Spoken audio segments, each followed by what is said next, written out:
Electronics Expo 2022, third and final day. I'm joined by Alun from EIPC. Thanks for coming over. Pleasure. It's been an interesting show. I think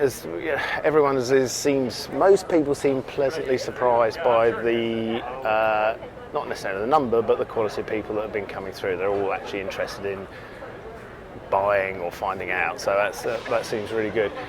We've had a tough couple of years, to put it mildly. How has your organisation adapted to that? Yeah, I mean, as a trade association, it's quite difficult for us because we're normally our two main events are conferences. So we have face-to-face conferences twice a year, plus some training package as well. But the main event for us is conference. And of course, we've not been able to hold a conference for nearly 2 years now, or a year and a half anyway. We decided what we'd do is try to at least engage the members with regular webinars. So we thought we'd try it, and we started off with a fairly simple one, and that's proved really successful.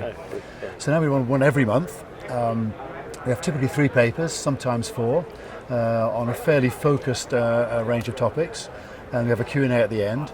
And they've worked great, and I'll tell you, not just to engage the people who come along anyway to conferences, a whole new audience. Oh, really? Okay. So lots of people, for example, who might not be able to travel or not have the time to travel for a day or 2-day conference, come on the webinars. Okay. It's an hour and a half maybe tops, and that's been really good. And because we could focus it as well so clearly, you get a different audience who are interested in the particular topic that you might do. Right. So we had one last week on microvial reliability.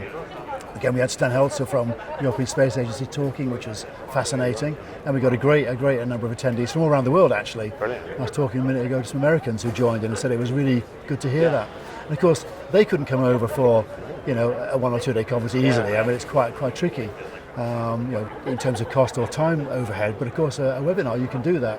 So possibly one thing we've learned, if nothing else, is that we don't have to meet physically for everything. So we're going to carry on with it. We're going to have conferences as well because we like to have those, and actually I have to say there's no substitute for meeting face to face. No, there's all those conversations are around the main subject, aren't they? The networking, you can't really do it. Yeah, and actually to get speakers for our webinars it takes a bit of time, a bit of doing, because you've got to phone people up, you've got to email them and wait. We went to Electronica in Munich in November, for example. It was the first physical show in a year and a half. And we just saw people, and we just said, would you mind? But yeah, they signed up, no problems at all. So easy to get that connection, which you can't do easily, when you're not face to face. So there is all that side of things as well. But we are going to carry on.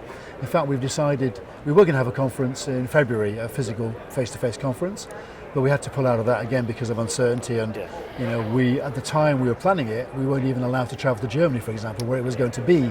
So we felt the risk was too high, and possibly just maybe a few months too early. So we pulled that, and we're going to have on the 23rd of February instead 2 sessions webinar. So not just one hour, 2 sessions of an hour each, one in the morning, one in the afternoon.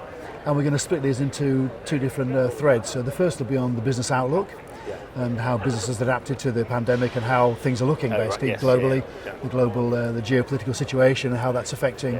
And also, let's not forget logistics, and all that stuff will be thrown into that presentation to give us a view. Then the afternoon on purely technical subjects. So that's our next plan.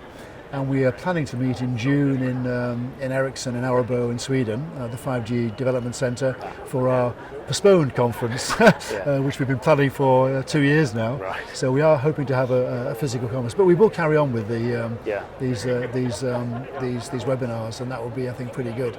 It's really heartening actually to find that you found a different audience, isn't it? It's strange, every business has been challenged to find some way to deal with it, but there's a knock-on benefit from that. Yeah, we were trying to find something to add value, basically, because the members, our job is to provide our members with value and to support them. And electronics in general, to be honest, it's not just the local manufacturers. We want to support electronics, in the broadest context. So trying to find something to do to help people is quite tricky because you can't see them, you can't have. So this has worked, I think. It's given a way to engage. It's also given people a chance to say what they've got to say. Yep. So speakers now have a forum, whereas it's been quite hard because they can't go to conferences anymore. So we've been able to, I think provide something to fill a gap that arose, and we'll carry on with it, which is great. I mean, here though, for example, I mean, coming over here has been great. I mean, you said before, it's not as many as we had before. Sure, it's not as many as we had before, there's no doubt. But those that are here are those that wanted to come here and have something to say. Yeah. So we found that in the technical sessions we've been having, we found, again, not as big an audience as usual, but actually we've got a lot of work done because the right people have been here, and I think that's the difference. So yeah, it's good to be anywhere, I suppose. It doesn't matter where you are, just to get away is nice now. Well, it is, yeah, and I think I think a lot of people are sort of relieved we can actually do this now, and it's not like you say, it's for a trade body especially, it's important to find out all those things just by walking around somewhere like this, isn't it? It's all those conversations you have just in passing, and people that you haven't seen for a while that you wouldn't have thought of, and actually I have to say my expectations were relatively low because I didn't know what was going to be, and I was even wondering a couple of weeks ago, it's quite a bit of hassle to get here, quite a bit of things to do, and we went through all that, and I thought, is it going to be worth it? And I'll tell you, after the first day, just the one day was worth it. So the value, my expectations were really exceeded quite easily. So it just shows you don't really know what you're going to see or talk about until you get there, and then you meet the people and you start networking. I think in the end, networking probably is probably most of what most of us do. Networking is where you find everything. Networking is where you move forward. So it's been really good to do it again. That's good. And you've been a bit of a lifeline for your members, I would have thought, through this 2 years, like you say, not being able to find out stuff so much. Yeah, possibly. I mean, we were quite concerned that we'd lose connection with a lot of members because we can't see them. But actually, we've done fine. We've gained members over the period. And those that we've had feedback from have been very happy with what we've done, and we've asked them to steer us as well, by the way. So what do you want to hear about? We had a webinar last March or April on logistics. Now that's a huge topic right now. There are currently 100 container ships off LA. They can't dock, for example. There's a massive earthquake occurred basically in the logistics sector. Containers now cost 3x what they cost 3 years ago from Asia. And it's become really difficult. So we found a guy from Rotterdam port who's an expert in logistics. And in fact, funny enough, our last conference was in Rotterdam at the port. We actually saw the automated container terminal there. So he came on and spoke to us, and he was great because we make circuits, or we are involved with the circuit business or materials for circuits.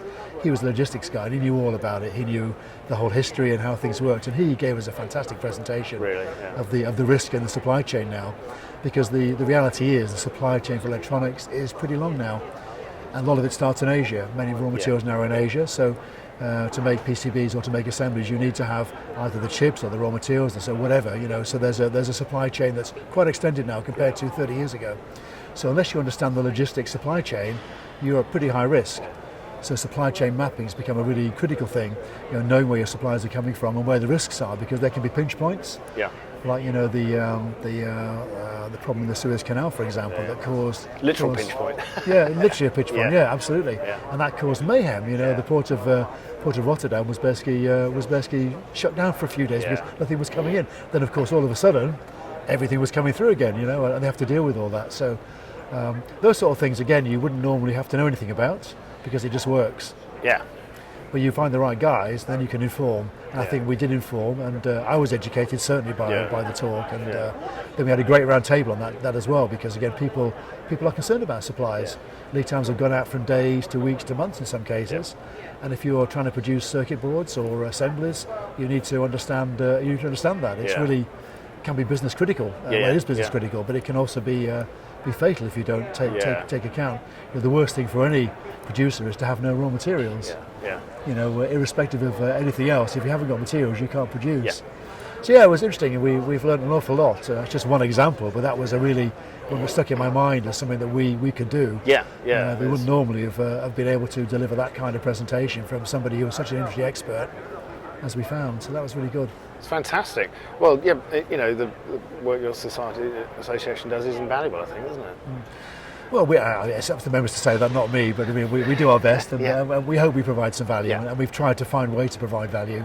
going on. But I have to say, we're desperate to get together again and actually meet up and have a face-to-face That's conference it, yeah, and just meet the people and see the people again. So we really are. I mean, I'm looking forward to that day. And I think this next year is the time. Hopefully, we will get back to that situation at some point.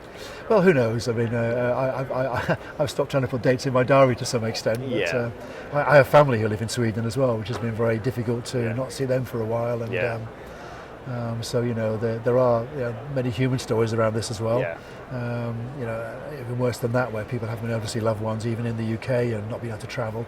So there's been a fairly traumatic time, I think, for all of us in one way or another, business-wise and also in our personal lives. So I think we're all looking forward to, let's say, the vaccine benefit, the vaccine dividend. We've got that now. We've been vaccinated, and now we're not getting as ill as we were. And I think we have to, at some stage, be allowed to benefit from that. And I think the longer we go on with restrictions, the more we're desperate to just live our lives again, frankly. Wise words.